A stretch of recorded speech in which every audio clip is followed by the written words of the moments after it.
Good morning class 8 subject geography का chapter second है इसका।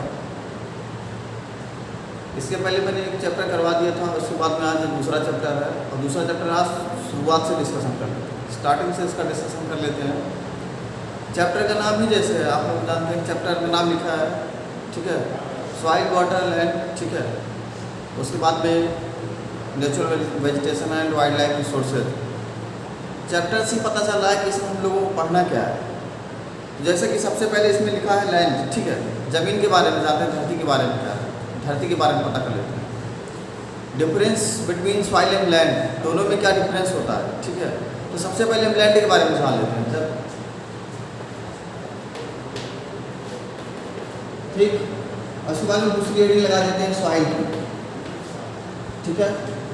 ये दोनों हेडिंग इसके बारे में जान लेते हैं, आपको बता देते हैं कि ये होता क्या है, लैंड क्या होता है और उसके बाद में सॉइल क्या होता है। तो पूरे अर्थ पर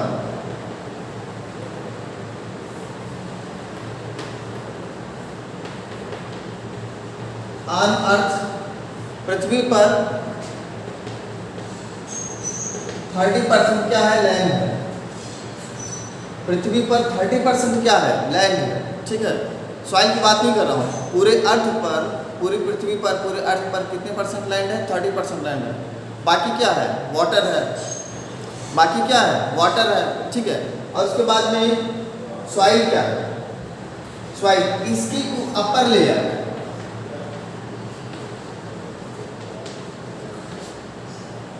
लैंड की अपर लेयर जो होती है उसको हम क्या बोलते हैं, सॉइल बोलते हैं।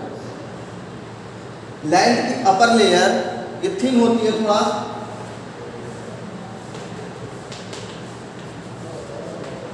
थिन टाइप, ठीक है। लैंड की अपर लेयर जो पतली टाइप या थिन टाइप की होती है उसको हम क्या बोलेंगे, सॉइल बोलेंगे, ठीक है। दोबारा समझ लेना, पहला लैंड क्या होता है, तो पूरे अर्थ पर जो लैंड का परसेंटेज है वो 30% है। पूरा अर्थ लैंड है और उस पर परसेंटेज कितना है उसका, 30% है। बाकी लैंड पे क्या है, तो वाटर है, 70% क्या है, वाटर है, ठीक है।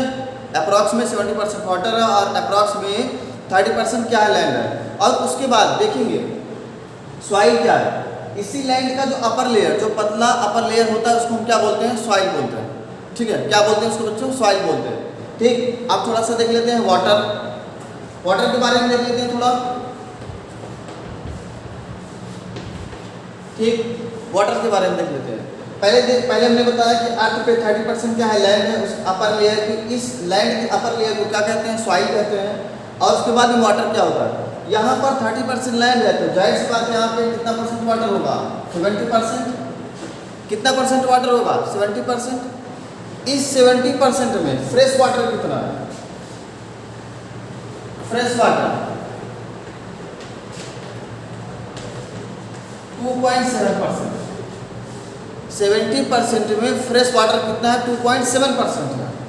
और उसके बाद में ह्यूमन के लिए जो ह्यूमन यूज कर सकता है वो कितना परसेंट है, फॉर ह्यूमन वो है बच्चों 1%। फ्रेश वाटर 2.7% है और आदमी या ह्यूमन मानव जाति के उपयोग के लिए कितना परसेंट वाटर है, 1%। मतलब इस फ्रेश वाटर में जो मानव जाति उपयोग करेगी, ह्यूमंस जो यूज़ करेंगे उसको कितना परसेंट यूज़ कर सकते हैं, 1%। अब इस 1% में आप लोग जानते हैं कि हम क्या क्या कर सकते हैं, अपने लिए यूज़ कर सकते हैं, नहाने के लिए, खाना खाने के लिए, खाना बनाने के लिए, कपड़े धोने के लिए। ये सब क्या होता है, ये 1% में आ जाता है। बाकी खेतों की सिंचाई वगैरह करने के लिए वो किस में आ जाता है, 2.7%। जिस पानी से हम खेतों की सिंचाई करते हैं क्या हम उस पानी को पी सकते हैं, नहीं पी सकते। तो सीधा सिंपल से बात समझ लीजिएगा, जो नहरों का पानी आता है वो 2.7% में आ जाएगा, लेकिन जो हम यूज़ करेंगे पीने के लिए वो किस में आ जाएगा, 1% में आ जाएगा। क्लियर? उम्मीद करता हूँ आप लोग इतना समझ गए होंगे। दोबारा से एक बार इसको रिवाइज कर लेते हैं, देख लेते हैं इसको। लैंड क्या होता है, पूरी पृथ्वी पर सब लैंड है, लेकिन इसमें इसका परसेंटेज कितना है, तो 30% है। और उसके बाद में बाकी पे क्या है, वाटर है। और इस 30% में सॉइल भी आती है। तो अर्थ की अपर लेयर जहाँ जहाँ पर 30% है वहाँ पर जो उसकी अपर थिन अपर लेयर होगी उसको क्या बोलेंगे, सॉइल बोलेंगे, ठीक है। क्या बोलेंगे उसको बच्चों, सॉइल बोलेंगे। और उसके बाद में पानी की बात कर लेते हैं। तो पानी की बात करें तो पानी में कितना आता है 70%, और 70% में कितना हो जाता है फ्रेश वाटर 2.7%, और मानव जाति ह्यूमंस के लिए यूज़ के लिए कितना परसेंट है 1% है। इतना उम्मीद करता हूँ समझ गए होंगे। अब चैप्टर के मुताबिक आगे देखेंगे। चैप्टर में जैसे हमको बताया हम उसी तरीके से चलेंगे। पहले लैंड, सॉइल, वाटर, अब नेचुरल वेजिटेशन क्या देते हैं। नेचुरल वेजिटेशन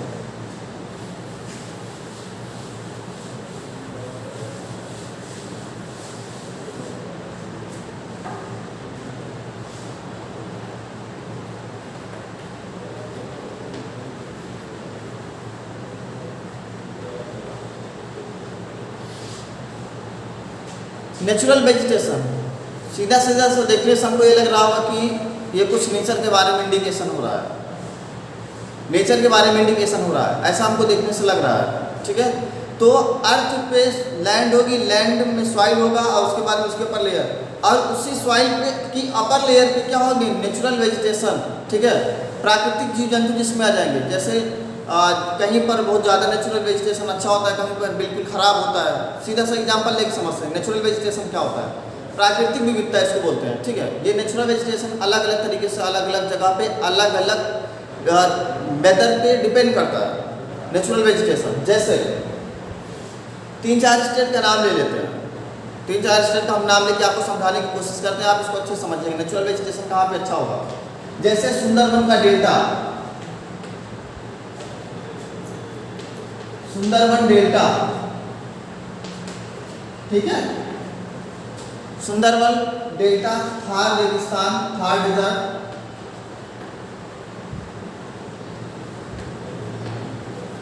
थार डेजर्ट, और उसके बाद में देख लेते हैं वेस्टर्न घाट।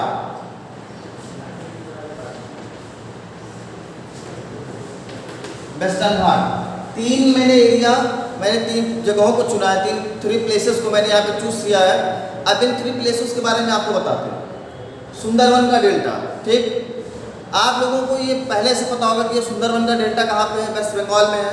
ठीक है, सुंदरबन का डेल्टा सबसे ज़्यादा दलदली भूमि और सबसे ज़्यादा प्राकृतिक जैव विविधता संपत्ति, और उसके बाद में प्रकृति द्वारा प्राप्त यहाँ पे संपदा बहुत ज़्यादा है। मतलब इसको हम कह सकते हैं कि नेचुरल तरीके से क्या है, नेचुरल तरीके से रिच है।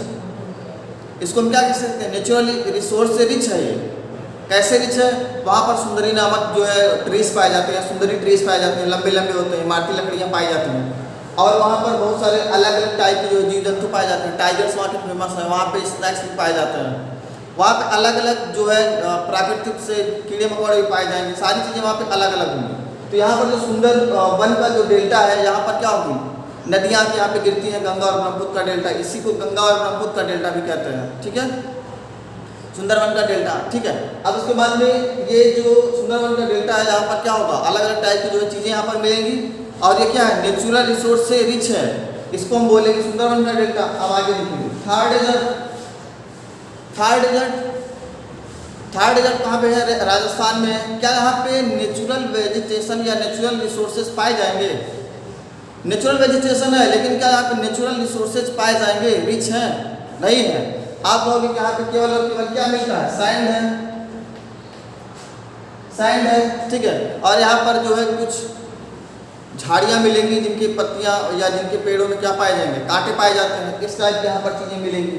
ये भी नेचुरल वेजिटेशन का एक हिस्सा है। उसके बाद में देख लेते हैं वेस्टर्न घाट। ये वेस्टर्न घाट क्या होता है, इसको मैप से थोड़ा समझ लेते हैं बच्चों। वेस्टर्न घाट क्या होता है, ठीक है,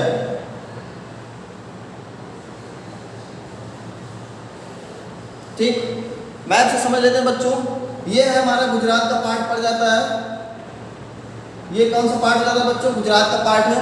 और इधर ये वाला जो एरिया है, इसी को बोलते हैं वेस्टर्न घाट। इसी को क्या बोलते हैं बच्चों, वेस्टर्न घाट। और यहाँ पर कौन सा सी है, अरेबियन सी है। यहाँ पे कौन सा सी है बच्चों, अरेबियन सी है। तो मतलब यहाँ से जो भी मानसून जब आता है सबसे पहले इधर हिट करता है, ऐसे हिट करता है सीधा। तो मतलब सीधा सा समझने की बात ये है, मैंने भी आपको राजस्थान थार बताया, यहाँ पर बारिश बहुत कम होती है, लगभग 10 सेंटीमीटर होती है एनुअल। कितना सेंटीमीटर बच्चों, रेन 10 सेंटीमीटर होती है लगभग। थार डेजर्ट में अप्रॉक्सीमेटली 10 सेंटीमीटर एनुअल जो है यहाँ पे जो है रेन की रिकॉर्डिंग की जाती है। तो आप लोग क्या सोच सकते हैं कि इस वेस्टर्न घाट की साइड पर भी क्या 10 सेंटीमीटर रेन होगी? नहीं होगी। क्यों नहीं होगी? क्योंकि इधर अरेबियन सी है और अरेबियन सी से जो एयर्स या जो मानसूनी हवाएं या जो हवाएं उठती हैं ये यहाँ से पानी ले करके, पानी पा करके, नमी को ले करके, सोख करके ये क्या कर लेती हैं? ठंडी हो जाती हैं। और ठंडी हो करके इधर इस वाले एरिया में, इस वाले पार्ट में, भारत के वेस्टर्न पार्ट में क्या करती हैं? बारिश करती हैं। तो सबसे ज़्यादा जो नेचुरल वेजिटेशन होता है वेस्टर्न घाट में पाया जाता है। इसको जो दुनिया की, पूरी दुनिया की एक संस्था यूनेस्को, ठीक है, इस वेस्टर्न घाट को यूनेस्को ने मान्यता दी है कि सबसे ज़्यादा जैव विविधता भारत में कहाँ पाई जाती है? वेस्टर्न घाट में पाई जाती है। नेचुरल वेजिटेशन, प्राकृतिक जो विविधताएं हैं, ठीक है, डाइवर्सिटी है, और जो अलग अलग तरीके से जो वेजिटेशन है, जो वनस्पतियाँ पाई जाती हैं वो कहाँ पर पाई जाएंगी? इधर इसी वाले पार्ट में पाई जाएंगी। ऐसा क्यों? क्योंकि यहाँ पर बरसात होती है और यहाँ पर चौड़े चौड़े जो है पत्तों वाले पेड़ पाए जाते हैं। इसी वजह से यहाँ पर जो है ज़्यादा जो है जलवाष्प इवापोरेशन की प्रोसेस होता है। यहाँ पे ज़्यादा इवापोरेशन का प्रोसेस होगा, तो जहाँ पे ज़्यादा इवापोरेशन का प्रोसेस होगा वहाँ पे सबसे ज़्यादा क्या होगी? बरसात होगी। तो इसी वजह से यहाँ पर क्या होता है, तो इस वाले पार्ट में एवरेज में सबसे ज़्यादा बारिश होती है और उसके बाद में इधर आपका जो नेचुरल वेजिटेशन है वो सबसे सुंदर और बेहतर है। ठीक है, तो आप उम्मीद करता हूँ आप लोगों ने नेचुरल वेजिटेशन समझ लिया होगा। अब आगे देखेंगे वाइल्ड लाइफ रिसोर्स क्या होता है। क्या होता है बच्चों? वाइल्ड लाइफ रिसोर्स क्या होता है? इसी को बोलते हैं वेस्टर्न घाट। ठीक है, इसको क्या बोलते हैं बच्चों? वेस्टर्न घाट पर्वत, माउंटेन बोलते हैं। ठीक है, उम्मीद करता हूँ आप लोगों ने इसको अच्छे समझ लिया होगा। अब चलते हैं वेस्टर्न वाइल्ड लाइफ रिसोर्स पे क्या होता है।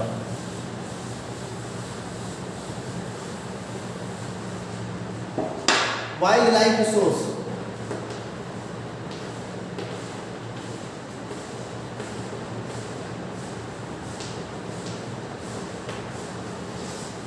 Wild life resources, wild life जंगली जीवन, और उसके बाद में स्रोत। सीधा इसका हिंदी में आप लोग इसका अर्थ निकालेंगे तो जंगली जीवन और उसका स्रोत, यहाँ से इसका मतलब निकल रहा है। वाइल्ड लाइफ रिसोर्स क्या होता है?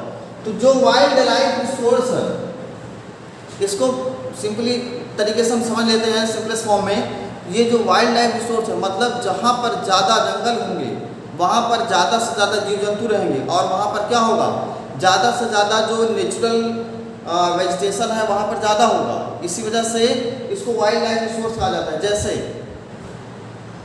अगर हम अपने ईस्टर्न पार्ट की तरफ चलें, इंडिया के नॉर्थ ईस्ट की तरफ चलें, ठीक है, नॉर्थ ईस्ट में 7 सिस्टर्स आती हैं। कितनी सिस्टर्स? 7 सिस्टर्स।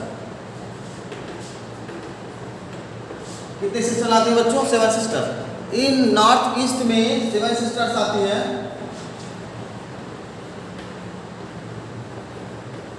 ये 7 सिस्टर्स हैं क्या? ये 7 सिस्टर्स हमारे स्टेट हैं। ये 7 सिस्टर्स क्या है? हमारे स्टेट है। जैसे कौन सा पहला स्टेट पड़ता है? सिक्किम सबसे लास्ट का स्टेट है लेकिन इसमें इंक्लूड कर दिया गया है। ठीक है, तो सिक्किम से शुरू करते हैं, ठीक, उसके बाद में असम, अरुणाचल प्रदेश, एक ही से बच्चों समझ जाएंगे, अरुणाचल प्रदेश।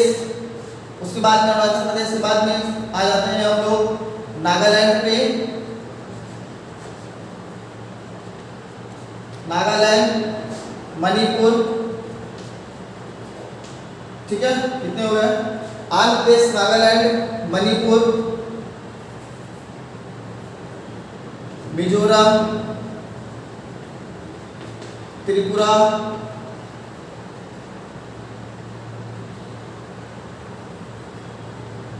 त्रिपुरा हो गया।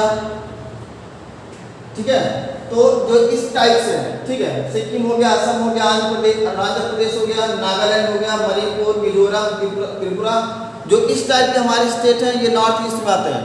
तो क्या हम इन जगहों पर ये जान सकते हैं कि क्या यहाँ पर वाइल्ड लाइफ रिसोर्सेज होंगे कि नहीं होंगे? क्या यहाँ पर वाइल्ड लाइफ रिसोर्स होगा कि नहीं होगा? बिल्कुल होगा, क्योंकि इस वाले पार्ट में ज़्यादा बरसात होती है। इस वाले पार्ट में जो रेन है वो ज़्यादा होती है, तो यहाँ पर क्या होंगे? वाइल्ड लाइफ रिसोर्स होंगे। और उसके बाद में वाइल्ड लाइफ रिसोर्स कहाँ पर सबसे ज़्यादा होंगे? मध्य प्रदेश, मध्य प्रदेश। ठीक है, वाइल्ड लाइफ रिसोर्स कहाँ पर होंगे? मध्य प्रदेश में। मतलब रिसोर्स उनको कहा जाता है जहाँ से हमें कुछ प्राप्त हो। तो जंगलों से हमें क्या प्राप्त हो सकता है? लकड़ियाँ प्राप्त हो सकती हैं, बहुत सारे कीमती सामान प्राप्त हो सकते हैं। कीमती सामान में क्या हो सकता है? लकड़ियों के अलावा बहुत सारे जो जंगली जीव जंतु हैं जो हमारे लिए बहुत ज़्यादा उपयोगी होते हैं। और उसके बाद में क्या होता है, ये एक तरीके से जो यहाँ पे जंगली जीव होते हैं, एक तरीके से ये नेचर का बैलेंस बना के रखते हैं, जो हमारे लिए अत्यंत ही लाभदायक है। कैसे? अगर यहाँ पर मान लेते हैं, अगर यहाँ से सभी पेड़ों को ख़त्म कर दिया जाए, किसी भी जंगल से सभी पेड़ों को काट दिया जाए, सिंपल सी लैंग्वेज में समझेंगे, ये होता क्या है? वाइल्ड लाइफ सोर्स क्या है? किसी भी जंगल को पूरी तरीके से डिफॉरेस्टाइजेशन कर दिया जाए। डिफॉरेस्टेशन कर दिया जाए मतलब एक ऐसा प्लेस जहाँ पे जंगल हो और उसको वहाँ से काट दिया जाए, तो वहाँ से हमको इतना ज़्यादा लॉस हो सकता है कि हम लोग उसको बता नहीं सकते। कैसे लॉस कैसे होगा? यहाँ से सभी पेड़ों को काट दिया जाए तो यहाँ की जो सॉइल है, सबसे पहले सॉइल यहाँ की जो है वो क्या हो जाएगी, एक जगह से उड़ करके दूसरी जगह चली जाएगी। मतलब इसकी जो ऊपरी लेयर है सॉइल की, वो एक जगह से उड़ करके दूसरी जगह चली जाएगी। ऐसा क्यों? क्योंकि ये जो पेड़ होते हैं ये सॉइल को पकड़े हुए होते हैं। इनकी जड़ें जो होती हैं वो सॉइल को क्या करती हैं? पकड़ी हुई होती हैं। और दूसरी पहला लॉस ये हो जाता है। दूसरा, जब पेड़ नहीं होंगे तो इवापोरेशन नहीं होगा, इवापोरेशन का प्रोसेस नहीं होगा। और इवापोरेशन का जब प्रोसेस नहीं होगा तो यहाँ पर क्या नहीं होगी? बरसात नहीं होगी। जब बरसात नहीं होगी तो वहाँ की मिट्टी क्या बन जाएगी? बिल्कुल तरीके से रेतीली बन जाएगी। जैसे मैंने अभी आपको थार का एग्जांपल दिया, थार में पेड़ पौधे नहीं हैं, वहाँ की मिट्टी, वहाँ की सॉइल कैसी है? सैंडी सॉइल है, बिल्कुल हर तरीके से बालू ही बालू चारों तरफ है। तो सेम यहाँ पर भी। तो इसी तरीके से जो वाइल्ड लाइफ है, जीव जंतु नहीं होंगे तो जो नेचर का जो बैलेंस है वो बिगड़ेगा। जब नेचर का बैलेंस बिगड़ेगा तो क्या हो सकता है? बहुत ज़्यादा कभी बाढ़ आ सकती है, कभी सूखा पड़ सकता है, कभी ड्राट होगी, कभी तो इसी तरीके से क्या हो जाएगा? हमारे लिए बहुत ज़्यादा लॉस हो सकता है। तो अभी आप लोगों ने हमने आपको बताया कि आप लोगों को इस पूरे चैप्टर में पढ़ना क्या है।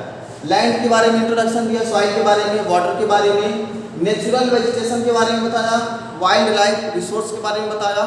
ठीक है, इतना पूरा मैंने आपको जो है चैप्टर का इंट्रोडक्शन दे दिया है। ये आज इसकी पहली क्लास थी, चैप्टर की पहली क्लास थी। और उसके बाद में इसकी अगली क्लास अब कल की जाएगी, इसका सेकंड पार्ट कल आएगा। और वीडियो को ना समझ में आए तो एक दो बार चला के देख लेंगे पूरा। एक दो बार चलाने से क्या होगा? अच्छी तरीके से समझ में आ जाएगा। ठीक है, तो आज के लिए इतना ही रखते हैं। Thank you. इसका जो है सेकंड पार्ट कल आएगा, फिर कल जो है इसके बारे में डीपली बताया जाएगा।